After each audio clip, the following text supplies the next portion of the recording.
Hello everyone, welcome to Vidwan Academy. आज हूँ 15 September engineers day. The engineers day is celebrated on the birth anniversary of sir M Visvesvaraya since 1968 as a tribute to the great engineer who helped in building some of the architecture marvels. एबे आसन देखिबा किछि गुरुत्वपूर्ण खबर।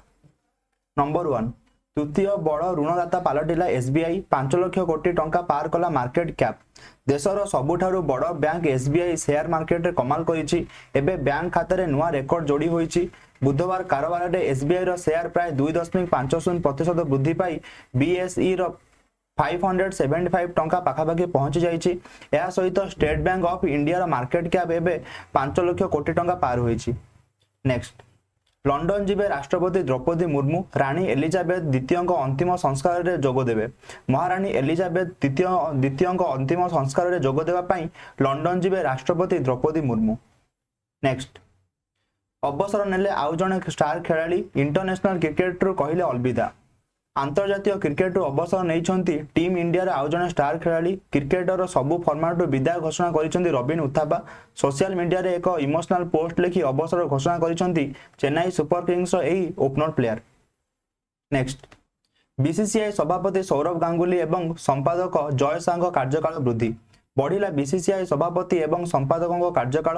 भारतीय cricket control board सभापति सौरभ गांगुली एवं संपादक जय शाह कार्यकाल वृद्धि होइछि। एने बीसीसीआई पक्षरु सुप्रीम कोर्ट रे दाखल करा जायथिबा कूलिंग ऑफ पीरियड संपर्कित प्रस्ताव को मंजूरी मिलिछि। नेक्स्ट, मुंबई रे ओडिशा इन्वेस्टर्स मीट जोगदेवे मुख्यमंत्री नवीन पट्टनायक। 3 दिनिया मुंबई गस्तर मुख्यमंत्री नवीन पट्टनायक मुंबई रे ओडिशा इन्वेस्टर्स मीट रे जोगदेवे मुख्यमंत्री। संध्या रे मुंबई रे रोड शो करी ओडिशा रे पुंजी निवेश पई विशिष्ट उद्योगपति मानकु आह्वान करिसंती नवीन पट्टनायक। नेक्स्ट, बैंक और टिकसदाता को आश्वस्ति एणिके लोन सेटलमेंट उपरे देबाको पड़िबनी 10% टीडीएस। बैंक और टिकसदाता पई एक बड़ आश्वस्तिकर खबर आसीछि। इनकम टैक्स विभाग पक्षरु एने घोषणा करा जायछि एणिके लोन सेटलमेंट बेले लोन उपरे कोनोसी प्रकार टीडीएस लागिबो नाही। चलित बजेट रे लोन छाड़ उपरे टीडीएस नियम लागू होइतिला।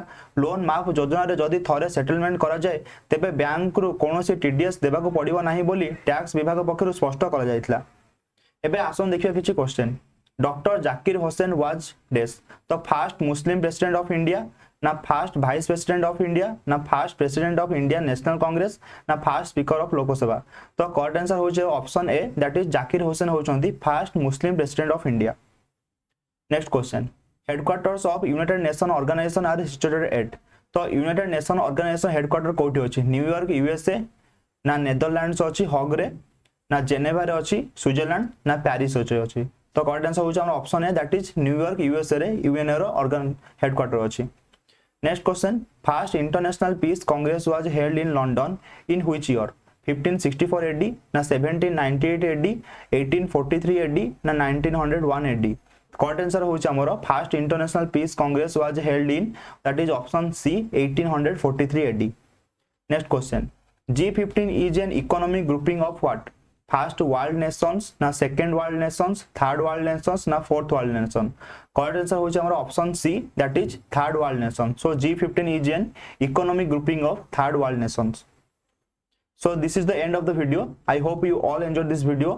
Thank you for watching. Stay healthy and keep learning.